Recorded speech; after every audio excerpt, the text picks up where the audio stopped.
Hi guys! Welcome back sa aking vlog. So for today's video guys, ipapasyal ko kayo sa isang nature vibe. Actually hindi siya nature vibe talagang literal na nature. Okay, sa isang napakagandang resort dito lang guys sa Tanay Rizal. Isa-isahin natin yung mga rooms nila, mga cottages, mga kubo na ino-offer, as well as syempre yung kanilang rates. Para at least pagpunta nyo dito, alam nyo na yung expenses na pwedeng paghandaan ninyo. Sa mga nature lover dyan, for sure na may enjoy nyo itong lugar na to kasi unang-una mapuno. Kitang-kita nyo naman yung aking background. So wala pa yan guys. Mamaya mas papakita ko sa inyo yung kanilang napakalawak na area na kung saan pwede kayong mag-tent pitching. So stay tuned guys, and I hope tapusin nyo itong video and papasyal ko kayo. Alright!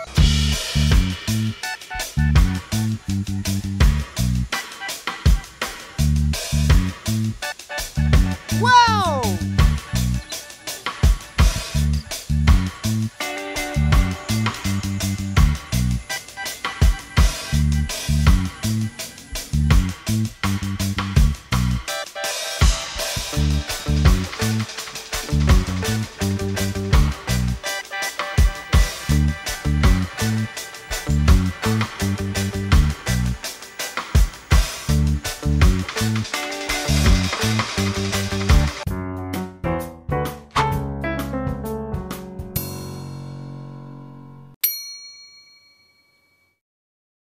Alright guys, simulan natin dito sa kalsada.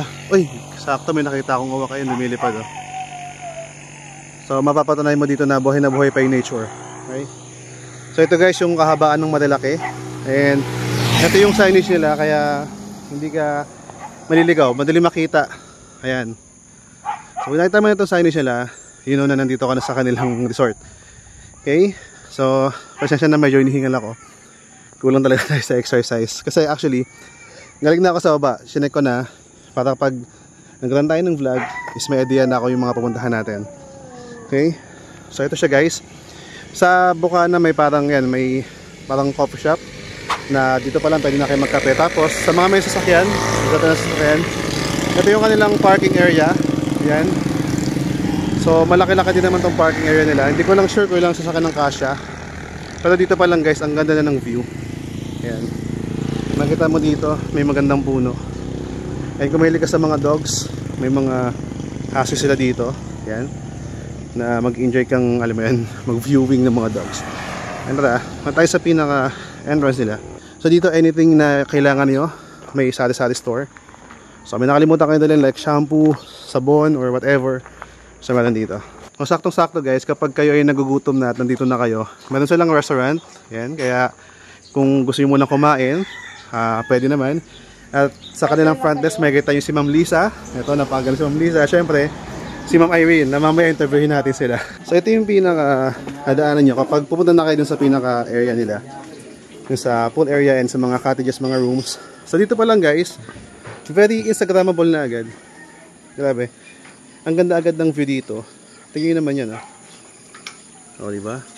As in actually malawak yung area nila guys, and mamaya mababain natin siya. Hindi, actually ngayon na. Mababain na natin ngayon. So dito guys, meron kayong mamimit na monkey. Hindi ko alam yung name niya. Yan. So siguro iwasan nyo na lang magbigay ng kung ano-ano. Like parang may nagbigay ng mga, ayan, may Zesto Tetra Pak. O baka sinungkit niya sa gilid. Whatever. So iwasan na lang siguro kulitin yung unggoy. Especially huwag yung hahawakan. Okay, so dito, ito yung view mo dito. Meron ka mountain view. At kita mo na rin yung, yan, yung kanilang picnic area doon, o yung kanilang tag ito, siguro Bermuda grass yan, yung open area na pwede ka dyan lagay ng tent, and pwede din siguro dyan, alam mo yun, tambay-tambay, maglatag ka lang ng anything para kung gusto nyo dyan kumain, pwede. At yun tayo guys sa pool area. Ito yung nakita na sa taas kanina. Ito yung kanilang unang swimming pool. Yan, ito yung pambata. Sa tansya ko guys, sorry wala kasi akong kasama ngayon, pero tansya ko dito is 2 feet lang yan, kaya safe na safe yung mga kids niyo. At dito naman, ito yung adult pool. Yan, siguro nasa ano to, 5 feet siguro I guess, pero mamaya confirm na rin natin. So kapag nandito ka sa poolside, ito yung view mo. Yan yung taas nila, yun yung restaurant. Yan, na pwede kayong kumain dyan. Ito hindi ko sure, siguro sa mga staff to, baka room nila or dyan sila nagpe-prepare pag may mga order, not sure Ayan. Tapos dito sa part na to may mga kubo na mamaya aalimin natin yung rates. Okay, check na rin natin. Para at least talagang makita nyo yung buong area. Diba? So ayan, dito yung mga kubo nila. Ayan. Tapos ito guys, ito yung talagang pinaka isa sa nagustuhan ko dito na spot. Sabi natin favorite spot, no? Kasi tingin naman guys. Yan. Napakalawak ng area na to. Talagang sobrang green niya, sobrang grass niya. And allowed dyan na maglagay ng tent. And for sure allowed din dyan na alam mo, latag lang kayo ng sapin and do some picnics, you know. Para mas ma-enjoy yung lugar. And by the way guys sa mga plano mag-prenup dyan, mag-photoshoot, actually pwede kong i-recommend tong lugar na to. Alam mo yun, for example, overnight lang kayo o kaya day tour. Tapos yun, pictorial lang kayo anywhere kasi napakaraming spot guys na pwede yung pag-picturean. So ito yung mga may mga kubo dito. Actually marami silang mga kubo. Kalat siya sa paligid, no, sa gilid-gilid. And eto, meron dito mga A-room. Ayan, yung mga, alam mo yung mga A-room yan na yung pa-A, pa-triangle na design. And alam ko may in-offer din sila mga rooms na mamaya check natin. Okay, but before that, isang diretso muna tayo. Pasyal ko lang kayo ng mabilis hanggang doon sa pinakadulo. Para lang at least makita nyo yung kabuuan ng area. Okay? Mamaya na natin isa-isahin yung mga yung mga rooms nila, yung mga kubo, kung magkano, as well as yung entrance fee. So guys, I hope na nag-enjoy kayo sa ating pamamasyal dito sa Cubes, no? Cubes Resort. And ito yung kanilang isa pang swimming pool. So ito yung sa bandang dulo na guys. So may kalakihan to. So I guess mixture ko ng ito, may pambatang area at the same time. Dito yung sa adult. Alright guys, so na-confirm natin yung lalim niya. Ito ay kulang-kulang 5 feet. Yung pang adult. And then sa kabila, yung unang swimming pool na nakita natin is mas malalim siya. Nasa around 6 feet siya. Okay?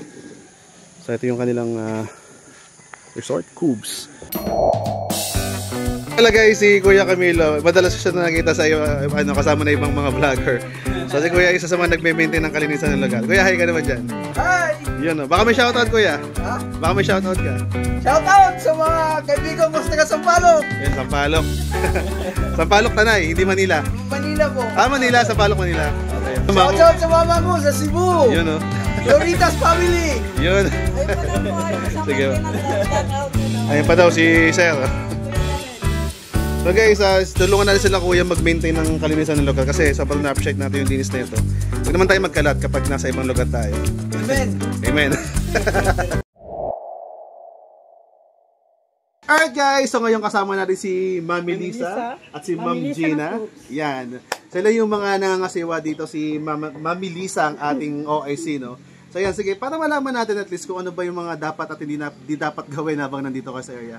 Mami Lisa, kailan po ba ito nagsimula at paano nagsimula itong Cubes? 2018. Since 2018, established na po ito. Yes. So, nagdaan pala ito ng pandemic. Tama? So, grabe guys, ito palang Cubes ay nagdaan ng pandemic and thankful tayo, no? Thank God kasi nakasurvive sila. Kasi alam naman natin pinagdaanan ng buong Pilipinas during pandemic. Ang daming mga establishment na nagsara. Also guys, pag-usapan natin yung rates ngayon para at least alam ko ito yung talagang hinihintay ninyo para alam nyo na yung paghahandaan yung gastos kapag pupunta na kayo dito. Sige, Mami Lisa? Ang rates natin, nagbago na tayo ng rates ngayon. Kasi ito po ay during summer. Summer lang naman to. Pagdating ng babalik ko na ulit sa dating price. Ang day tour ko, adults ko 250. 250. Yung 4 to 12 years old, 200. Ayun. Yung kids, 1 to 3 years old, 50. Pero pag mga baby, wala na, walang bayad dyan. Wala mo yung mga infant, libre pa yan. Hindi, walang mo. Lang yan. Tapos yung overnight ko, 5 p.m. to 7 a.m. Ang adults, 300. Yun, 300. Ang kids, 250. Kaya Mami Lisa and Ma'am Gina, kasi baka yung iba sa atin ay magko-commute. So, paano kaya sila pupunta dito kung magko-commute sila? Pag galing ka naman ng Kogyo, sa may 7-Eleven, meron doon na sakay na papunta sa Sampaloc. 80 pesos lang sa jeep. Isang tao? Pero pag nakabus ka, 100 kasi may minibus na. Ay, yung parang modern jeep? Opo. Ayun, okay. Pagdating naman ng hanggang Sampaloc, papunta rito, 300 naman. Sabihin nyo lang Cubs, alam na nila yon. Tricycle na po yan, ano? Tricycle. Isang biyahe po yun. Opo, opo. So ilan po ang pwedeng sumakay doon? Hanggang 4 lang. Ayun. Tapos guys, huwag natin kalimutan, meron syempre tayong house rules dito. Ano ba ma'am yung talagang ayaw na ayaw nyo kapag may mga guests? Kasi minsan ang guest talaga natin dito, pagka yung mga 10 PM na, bawal na po yung video, okay? Yun na, 10 PM guys, tahimik na. Kasi minsan meron tayong mga senior, gusto Yes. talagang pahinga lang talaga yung gusto Tama nila naman, dito. tama naman. Tapos yung pagtapong po ng mga yosi, dapat may lagayan talaga. Huwag kung saan-saan. Yes guys, actually sa paglilibot ko dito, napakalinis ng lugar. Kaya please, kung kayo ay pupunta dito, be responsible enough pag tayo magkakalat. Nga pala guys, si Ma'am Gina ang head sa kitchen. Kaya kapag kayo nakakain ng masarap na pagkain, si Ma'am Gina ang nagluto nun. So Ma'am Elisa and Ma'am Gina, thank you so much for this short interview. And I hope itong vlog natin ay makatulong para mas makilala pa tong Cubs, no? Actually kilala naman na to guys. Ang dami nang nag-promote nito, and during weekends talaga guys. Kung gusto nyo makipagsabayan sa crowd, bahala kayo. Pero kung ako pupunta dito, maglilive siguro ako para at least kahit pa paano konti lang yung tao or masolo ko yung lugar. Our hearts beat to the city streets. We began to feel the fire. We rise like tall buildings as the chemicals that take us higher.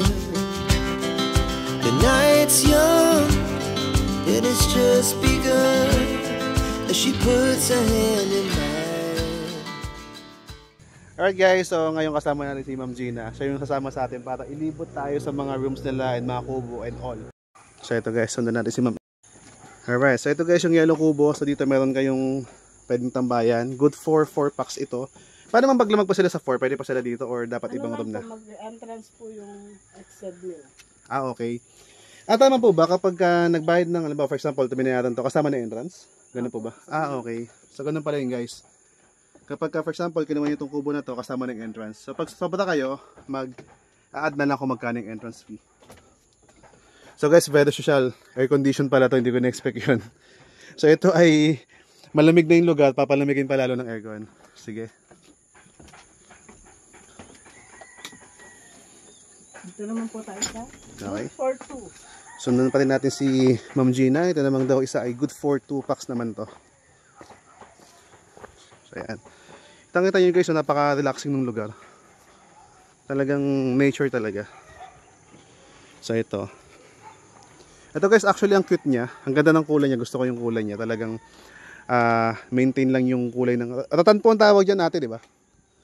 Yung materyales. Ratan ba tawag dyan? Ayan. So yung kulay ng ratan, parang binurnisan lang nila. So ito, meron din kayong konting tambahin dito. Tapos check natin yung loob.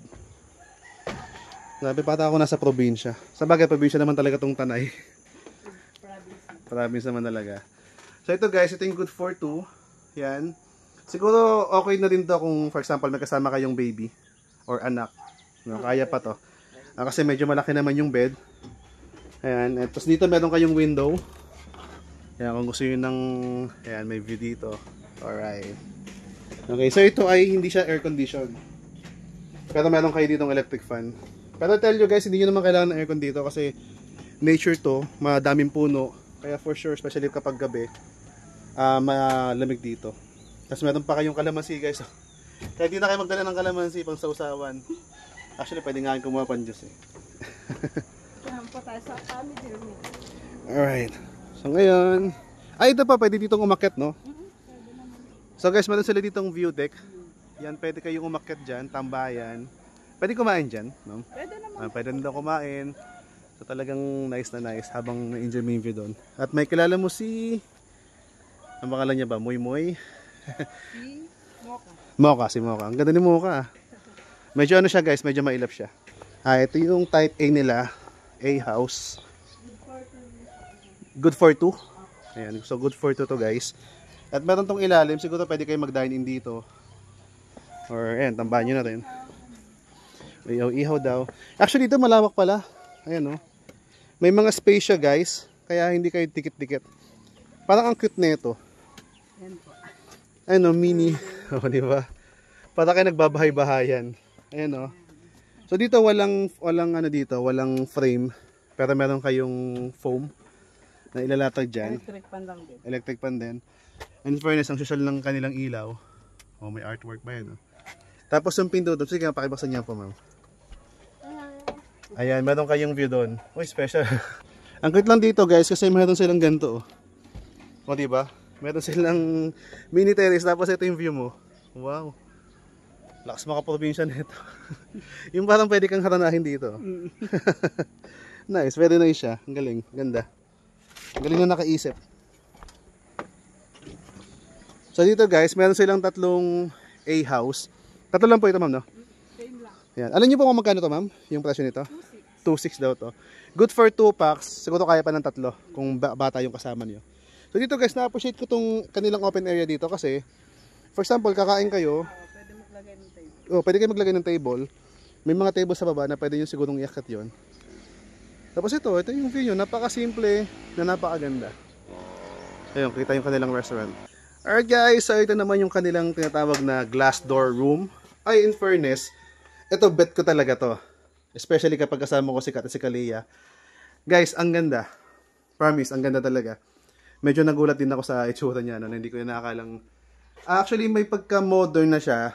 Pero, minintain nila yung provincial vibe. Kasi kita nyo naman, no? Actually, first time ko makakita ng gantong concept, eh. Parang talagang... talagang kahoy siya, guys. Hindi siya yung concrete na dinesign lang. Literal na kahoy. Tapos, naka-aircon to, guys. Ayan, kita nyo dito, naka-aircon siya. At the same time, meron siyang coffee table or wine table na napaka-romantic. Kapag ka, alam mo yun, para kayo nagde-date sa loob ng room. Tapos, meron siyang malaking couch. Okay? Tapos, dito may dining table. Yan, dining table na pwede kayong kumain dyan. At ito pa, meron din palang extra cushion dyan, yan, bed, para dito. Ito po ay for 2 packs din. Okay. Ito guys ay for 2 packs, 3,500. Kasama na yung entrance. Okay? Ngayon, kapag may kasama kayo, for example, 3 kayo kasama yung anak nyo or 4, yung excess doon mag-entrance fee. Okay? So dito guys, ang kagandahan pa nito, meron siya sariling toilet and bath. Yun. Ayun, naka-ano din pala sila guys, oh. Naka-hot and cold shower. Pwede social. Actually, ako kung mag-staycation, ito na yung kukunin ko. Yan, good siya for the family. Pero kung gusto niyo naman na talagang, kagaya ng a house kanina, tsaka yung kubo, talaga yung probinsya pa talaga. Pero ito, may talagang concept siya ng modern, at the same time, maintain yung provincial vibe. Ito po yung ating family room. Good for 5 po siya. Ito guys ay good for 5 packs. Actually, isang malaking kwarto to. O, tingin si Ma'am Gina, nasa kabila siya. Nandito ako sa kabila. So, malayo na yung distansya namin guys. Talagang malawak to. At ang kagandahan nito, mamaya, ipa-flash ko na lang yung rate niya guys. Ito siya, yan. Nakita niyo naman sa screen.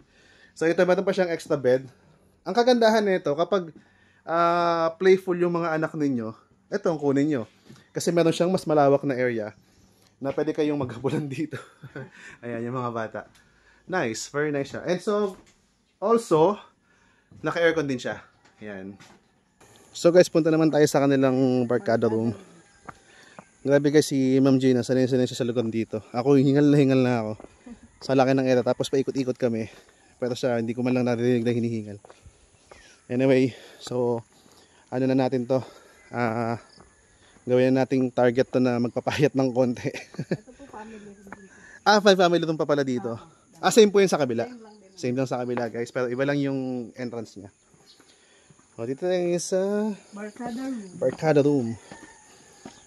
Ito, okay to. Good for 12 siya. Yan, good for 12. Sa malaking grupo. Ayan, talagang puro puro bunk bed siya. Nga pala guys, wala lang mating kasi madami masyado. Hindi na natin napalagyan ng mating kasi masyadong madami pag aayusin pa nila. Pero hindi ganyan ang itsura niyan guys kapag mag-check-in kayo. So maayos yan. May bedding siyan, meron niyang kumot, at syempre may mga pillowcase. Yan. Tapos naka-aircon din siya. Ayan, kaya hindi kayo mainitan. At the same time, meron siya sariling toilet and bath. Yan. Alright. Very nice guys, very nice. Tapos dito, bintana po ba ito, te? Oo. Ayan, kung gusto nyo ng fresh air, pwede nyo namang buksan. May matatang batis. Pero mataas. Ba't ayaw magbukas? Palabas. Palabas. Ayan. So, kung gusto nyo ng fresh air, buksan nyo na lang itong bintana. As may view pa kayo dito. Kaya lang mataas yung bintana, guys. Pang matangkad lang yung view ng bintana. Okay. Ang kagandahan pala nito guys, kapag dito kayo nag-check-in, kapag ito yung room na kinuha niyo, paglabas mo dito, ito yung tatambayan mo. Ito yung view mo. Nga pala guys, dito sa Cubes, ay makita natin yung pangalan doon. Dito, meron silang barandilla dito. Uy, actually, ang ganda nun guys. Oh. Pwede kayong upo-upo doon, picture taking. Yan. Pero pakita ko muna sa inyo itong kanilang barandilla. Yan. So ito guys, free of use na pala to. Tama, Ma'am Gina, no? Ayun, pag kumuha ka ng room, so pwede ka na dito mag-access. Siguro first come, first serve. Yan, tapos ito. Ang ganda guys kasi may view. Ayun, pwede pala matulog dito. Kapag nalasing kayo sa mga nagiinom, pwede na siya tulog. Ingat lang kasi baka gumulong kayo sa baba. Yan, so dito kita mo yung pool area nila. Ito. At the same time, sa kabila, ito naman yung view mo. Tingnan natin. Ayan. Very nature vibe talaga. Tingnan naman guys, oh. Grabe. Ayan pong kubo na yan, pwedeng tambayan, ano? Pwede naman. Ayan. Picture ng dalawa. Ayan. So zoom natin guys. Ayan. So pwede kayong bumaba dyan for pictorial. At yun nga, sabi ko nga sa inyo, sa mga gusto mag-prenup or pre-debut shoot or even sa mga bata pag birthday. So, mara-recommend ko tong lugar na to for picture taking. And that's it guys for our today's video, and I hope nag-enjoy kayo sa ating pamamasyal dito sa Cubes Resort, no? And kung may inquiry kayo guys, just message their page ito. Napaka-responsive yan guys, kaya pag may mga tanong kayo, for sure naman sasagot yan. Okay? And siguro try nyo na rin mag-comment sa baba, no? Baka sakaling may question kayo na masagot ko directly. And yes, no? Yes na yes to guys. I can recommend this place na alam kong hindi ako mapapahiya sa inyo. Malinis ang lugar, malawak, talagang napaka-relaxing, nature vibes, talagang nature na nature talaga. Mababait yung mga staff dito. I-assist nila kayo kapag may kailangan kayo, okay? Nga pala guys, kung nagtataka kayo bakit walang tao ngayon dito, kasi tinapat ko talaga ng Monday para talagang magpakita ko sa inyo na mas maganda yung lugar. Kasi pag maraming tao, medyo nahihiya ako niyan. Alam nyo naman nahihiyain ko. And at the same time, syempre ayoko rin naman na alam nyo yun, maraming ibang tao na nakukuha ng tayo ng video. Kasi baka mamaya, alam nyo na, may makunan tayo na hindi dapat. Uy!